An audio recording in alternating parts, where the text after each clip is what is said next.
Gangle felt to me as a quiet girl who tried her best at everything. Only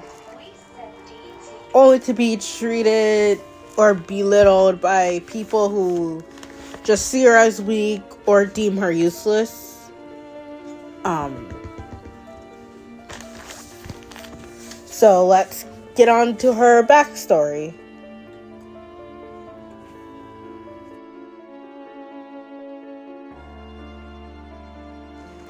Gabriella, as she was called in the human world, grew up at a small area. Being not having much money, her parents struggled financially. They were only able to pay for food and education. Being the only child born with albinism, which left only a small patch of her head, her natural hair color, which was black. As a result of this, Gabriella was treated differently by her family and was often relentlessly bullied by her classmates for her unnatural white hair and skinny figure. Later in her senior year, Gabriella landed a job at a local fast food restaurant as shift manager. But her happiness didn't last long.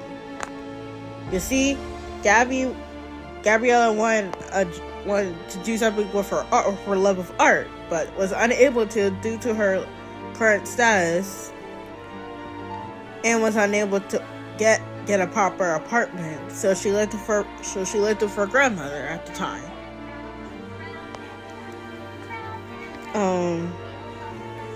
Then one day, she just snapped, running out of her office into oncoming traffic, getting hit by the traffic, suffering minor injuries, and as a result of this, she lost her job.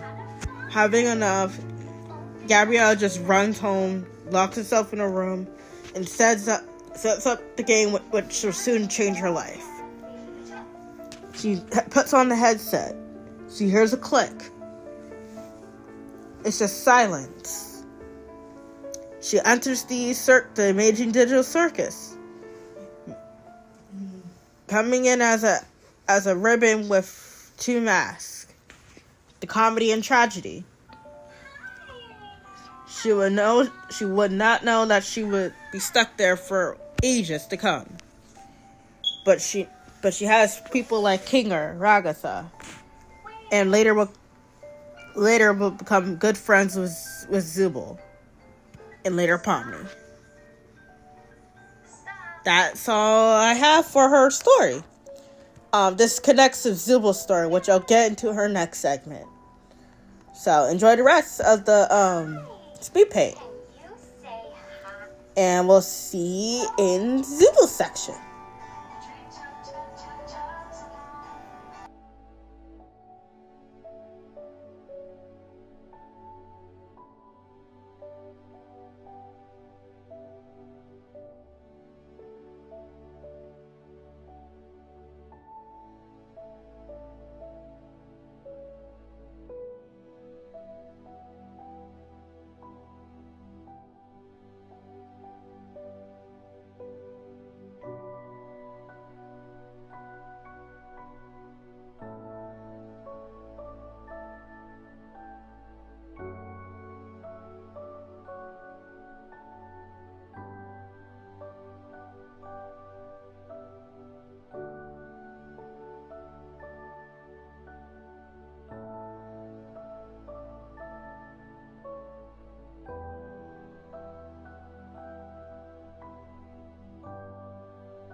Zooble is one of my favorite characters in the main cast, but like a lot of them, we don't know very much about them except they don't know who their previous lives were, and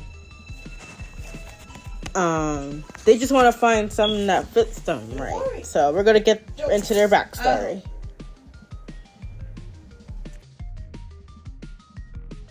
We start the story with Zoe Quinn, or Zooble, as she is now called. They were kicked out of their home by their parents at the age of 15 due to them recently coming out. Hurt with the rejection, they decided to move to a different area where to meet Gabriella, and two become fast friends. You guys. Throughout the few years they knew each other, Zoe felt more seen and heard by someone, and thanks to the help of Gabriella, Zoe was able to get a part-time job as a tattoo artist, which went into full-time near Gabriella's workplace at the fast food restaurant. And thanks to Zoe, Gabriella, she felt a sense of confidence within herself. But as per usual, this is where things go downhill. Zoe finishes their shift at the tattoo salon and goes to see Gabriella, only to be met with the sounds of sirens and paramedics carry Gabriella on a stretcher. Seeing unconscious Gabby hit her with a sense of hopelessness. Deciding to quit their job and staying away from everybody, even Gabrielle once she is fired from her own job. Zoe decides to stay home and play their game she was mailed by Gangle before she suddenly disappeared. So, and then they suddenly wake up as whatever they are. Zooble wanted to get out of there as soon as they saw colorful imagery, which she didn't like. Then hell all broke loose when a certain purple rabbit friend of theirs decided to mess with them. Zooble was truly in hell, but at least they have Gangle to keep them cool.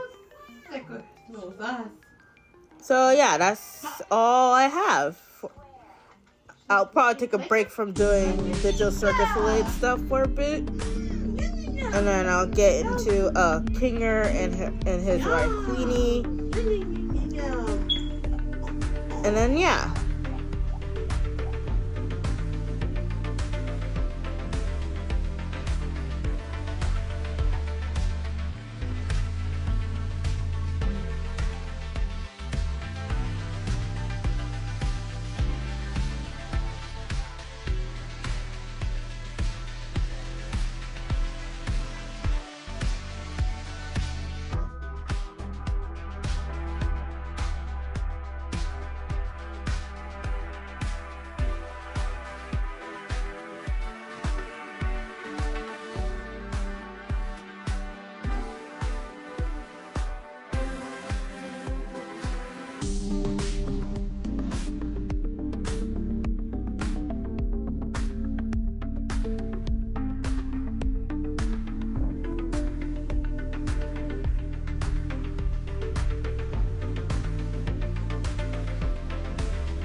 Thank you, everyone! Thank you, Elmar!